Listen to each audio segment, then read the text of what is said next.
Mercedes is back. Well, sort of. We don't want to count any chickens yet, but things are looking up for the Brackley team. Still, there are some kinks that need to be ironed out, and the W14 is still far from the beast that it was billed to be back in the winter. So, what is next for Mercedes? Will they be able to challenge Red Bull for real anytime soon? Let's take a look. While Max Verstappen was understandably pleased with his supreme Spanish Grand Prix victory, the most ecstatic place at the Barcelona paddock had to be the Mercedes garage, after its first double podium of the 2023 Formula One season. With Lewis Hamilton leading a comfortable best of the rest and George Russell coming in to beat Sergio Perez to the final podium spot, Mercedes has jumped to second in the Constructors' Championship and is feeling pretty confident. Nevertheless, it remains uncertain whether this outcome will be dismissed as a stroke of luck or if it truly foreshadows a promising season ahead. But what do you think the Mercedes drivers themselves think? Well, they're pretty overjoyed. The youngster recovered from an abysmal 12th place on his way to finishing behind Verstappen and Hamilton to join them on the podium, confirming Mercedes' improved race pace from Friday's practice. Both the Silver Arrows used their superior tyre management, which allowed them to avoid the hard tyre on their two-stopper, to defeat Ferrari's Carlos Sainz, who dropped from second to fifth.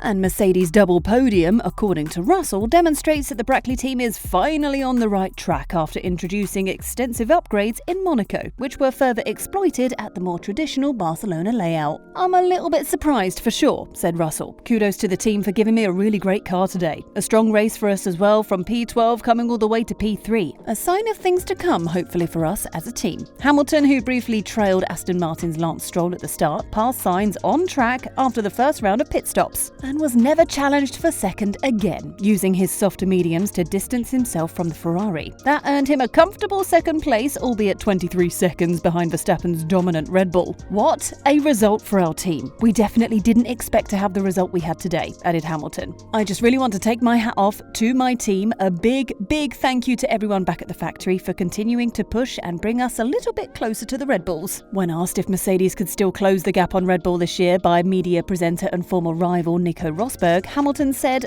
"I think they are too quick at the moment, but we're working on it. So just one step at a time, and if we can get close by the end of the year, that'll be awesome. But if not, next year." This is the real crux of the problem. No matter how much Mercedes improves, if they can't catch and beat Red Bull, they won't be happy. Even with their recent failures, the Silver Arrows have been a force to be reckoned with during the sport's current engine era. Now that their dominance has come to an end, they will stop at nothing to reclaim their position as the best. This is possibly the most difficult challenge they've faced ever since their return to Formula One in 2010, stopping Red Bull and Max Verstappen. Team principal Toto Wolff was understandably pleased to see Mercedes take their first double podium of the season, but he warned that the conditions in Barcelona opened up a window for the W14 to perform at its best. The weather in Spain was cooler than it had been for Friday practice, and the team's strategic concerns about tyre wear in particular seemed to be alleviated as the race progressed, with Russell in particular reporting strong performance on his soft tyres in his opening stint, as he worked his way back from the 6th row of the grid. And when asked by Rosberg if challenging Red Bull towards the end of the season is possible, Wolff said, "We just need to chip away, and as you know from our time together, we were really good at grinding. Once there is a setup direction and a development direction, we just go for it, and we have that advantage in terms of aero time. But we also need to be realistic. Today the temperatures really suited us. It was nice and fresh, not too cold, not too hot. The car was in an absolute mega window." While both Mercedes drivers finished on the podium, Verstappen took a commanding victory at the front of the pack, completing a third career Grand Slam of pole, fastest lap race victory and leading every lap on his way to beating Hamilton home by 24 seconds at the finish. And when asked if their performance in Barcelona was a sign that the 8-time Constructors' champions are back in earnest, the team principal was quick to play down the excitement, but acknowledged that the team's upgrades have sent them in the right direction. "Let's keep our expectations real. There's such a long way to go in order to catch Red Bull, and we just need to grind away. But it's a good moment to see that the development direction is right." We say he was downplaying the excitement, but if you recall the rhetoric just a month ago, you can see that Mercedes now clearly has their sights on Red Bull, not just Ferrari and Aston Martin. And if that wasn't enough good news for Mercedes fans, the stars are also realigning themselves when it comes to their star driver.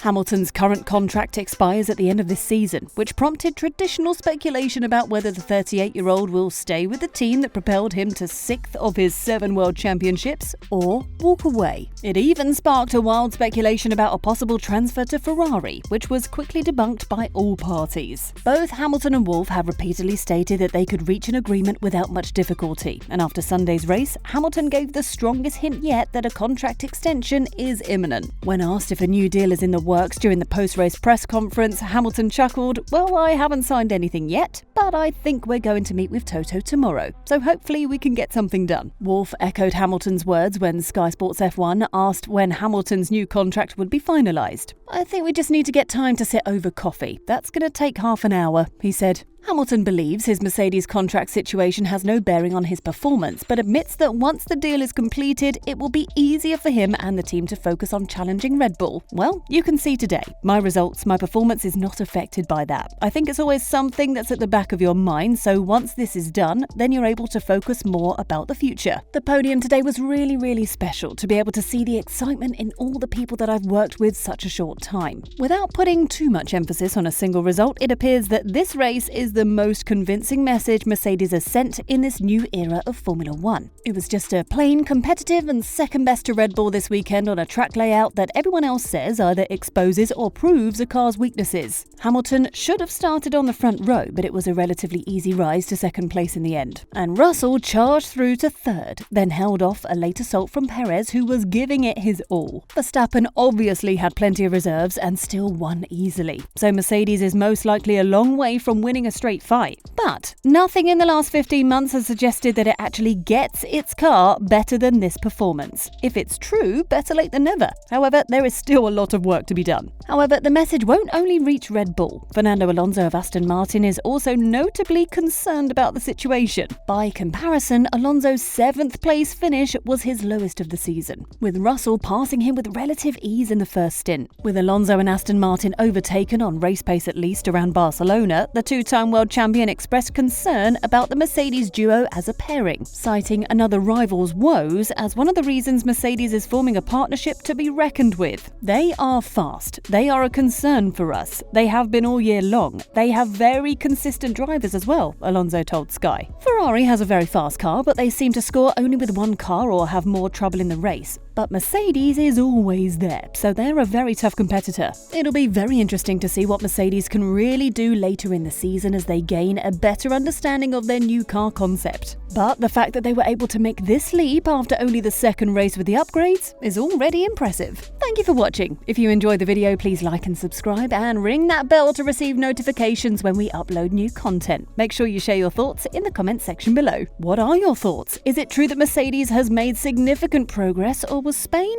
a fluke? Will Red Bull be beaten at any race this season? See you next time.